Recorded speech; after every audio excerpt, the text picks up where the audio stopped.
Congresswoman Bonamici, thanks for being with us. Of course, it's great to be here. Thank you for the invitation. Now, one of the things you have going on right now is a survey for people who have student loans. Tell us about that. Exactly.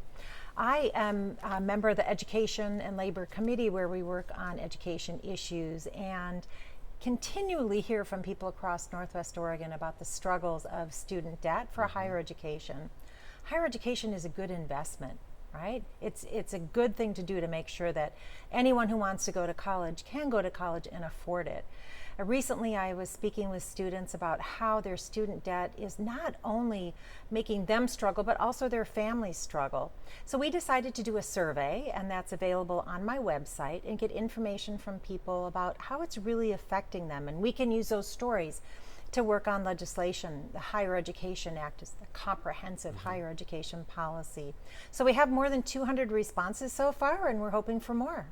So my daughter's in college. My son's about to go to college. I know all about the student debt thing. Do you have a plan that you want to pursue to make college more affordable? Well, we're working on something called the AIM Higher Act, which is a comprehensive bill to make higher education affordable and accessible. And it includes, for example, more Pell Grants for truly low-income students. My piece of legislation that's bipartisan to get more student loan borrowers into income-driven repayment and keep them in those programs so they're repaying based on income, which really makes sense. And things like the Public Service Loan Forgiveness Program, which have been very popular over the years. We need to make sure that that's functioning properly. But overall, in the short term, people should be able to refinance if they have high rates. And in the long term, we need to make higher education accessible and affordable for anyone who wants it. Finances should not be a barrier, because what we invest in helping people get through higher education, we see in our economy when they enter the workforce. We hear from a lot of people who are middle class. They make too much money to qualify for financial aid, but they don't make enough money to afford it. It's a real struggle. Their kids get stuck with the entire debt. Sure, it's a real struggle. When I went through first community college, then law school, so 7 years altogether. And I had a combination. My family was not in a position to help me. I had a combination of grants and loans and work study. Now, work study is another very underused program, and I'm working on work study reform in a way that will help make sure that the students who really need work study are getting it, but also importantly, that those work study jobs are aligned with their career goals and interests so that they get some relevant experience before they enter the workforce. So there's all these different things that we can do. And we need to work with our partners at the state level as well. As a former state legislator, I know it's really critical to address those higher education budgets so they don't need to keep raising tuition.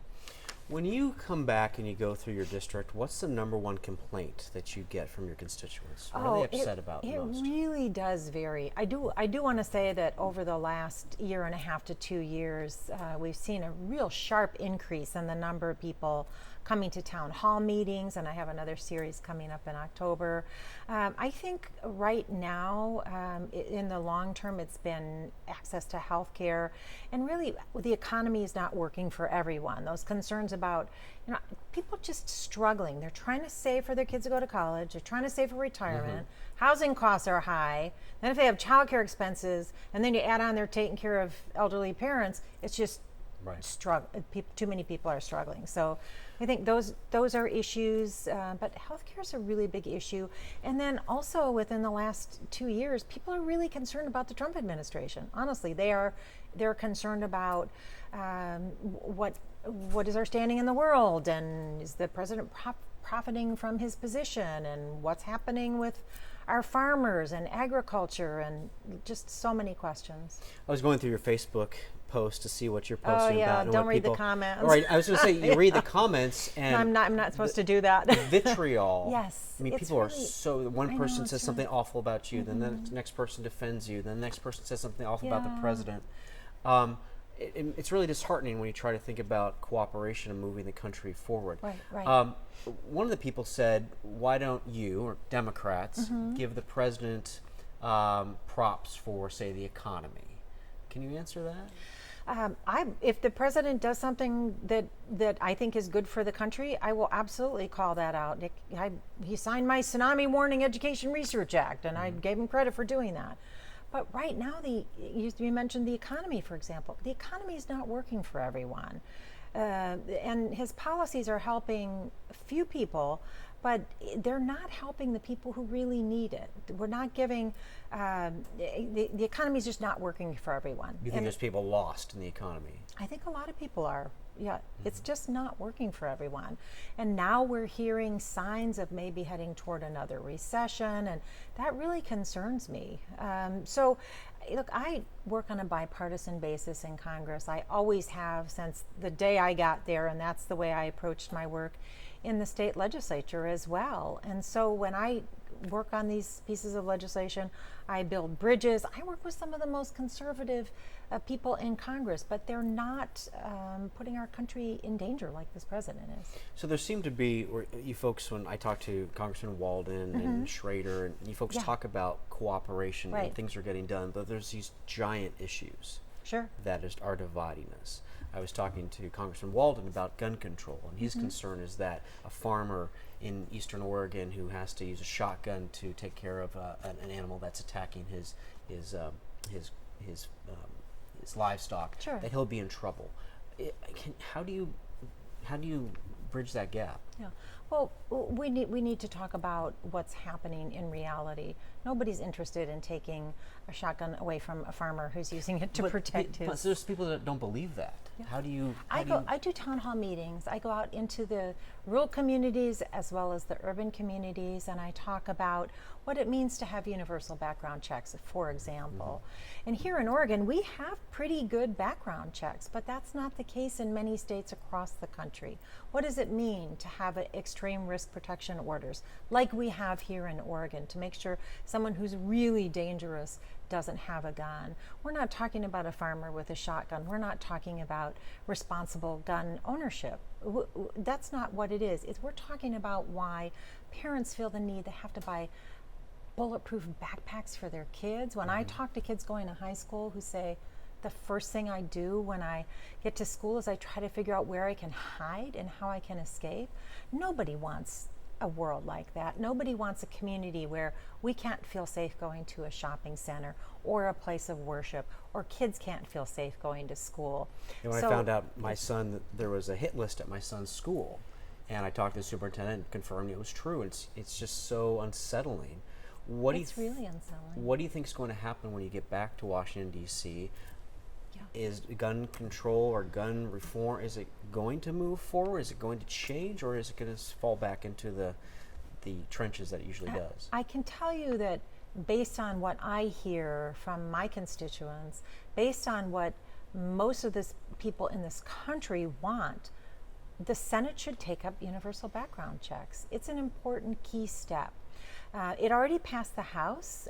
We also closed something called the Charleston loophole after that horrific shooting in the church in Charleston because the person didn't pass a background check right away. So there was the time limit, 3 days ran up, so he got his gun, but he had a criminal background. So we closed that. The House sent the bills to the Senate. If the Senate did what more than 90% of the people in this country want, including responsible gun owners, they would pass that bill for universal background checks. I think we need to keep telling the stories. People need to keep talking to people, constituents in their own districts. I have a close relationship with the woman who represents El Paso, and I tell you, that was heartbreaking for that community to go through that terrible, terrible shooting. So I hope America wakes up. We want to prevent gun violence.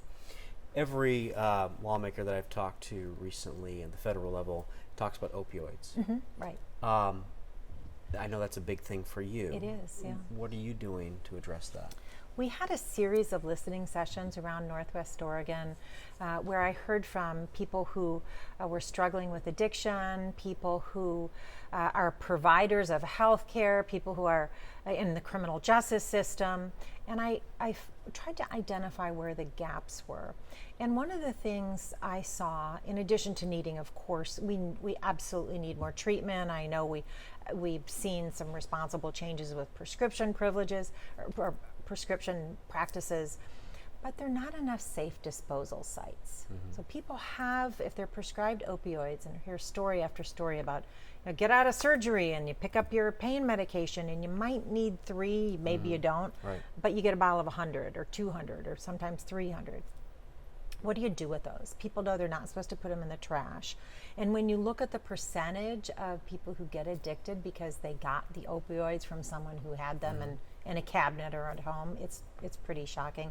So I have a bill to a bipartisan piece of legislation to get more safe disposal sites around the country, especially in pharmacies and places where people pick up the medication. They should be able to dispose of it there. We're starting to hear from some people, and it happened to my family, where doctors, insurance companies are cracking down on the number of pills so much they're not giving them to people who are actually in pain. Like my son was in the burn unit, and the insurance company wouldn't give him his Oxycontin because he had a surgery 3 months prior, and so they've got these protocols where they're not giving it out. We're hearing from people who saying they're not getting the pain management they need. Is that on your radar at all? Absolutely, it's on my radar, and that's a concern. What I'm focused on is making sure that we're working with, for example, the woman I met in Portland who had 3 little children. Her third was a cesarean section. She was prescribed pain medication. When it ran out, she got her refill, but then when that ran out, she went to the streets.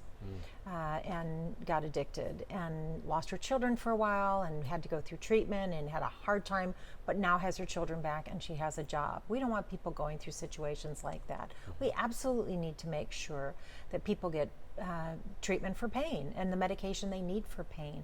There's some great work being done up at OHSU with their pain treatment center. So we need to make sure that people who are truly in pain get the medication they need. But once they don't need it anymore, we have to make sure that there's a safe place to dispose it and they're not getting more than they need. I think we're almost out of time. What frustrates you most about your job? Oh, there's not enough hours in the day. I think that's it. I would love to be out and about around, talking with people I represent, reading about the issues, but there's only so much time. The challenges are big, yes, but we know that when we sign up for this work, and I'm ready, willing, and able to tackle them when we go back to Washington, D.C. I asked Congressman Walden to say something critical about President Trump. I want you to say something nice about him. Can you? Well, I said that he signed the Tsunami Warning Education Research Act, which was a bill that I had been trying to get through for a couple of years. So I was pleased that happened, and I worked on that over the years, a bipartisan bill. So he has signed some good legislation, including my bill. Thank you very much for your time. I really appreciate it. Thank you so much. When do you go back to Washington, D.C.? The 9th. Very soon. Very soon. Best of luck. Thank you so much.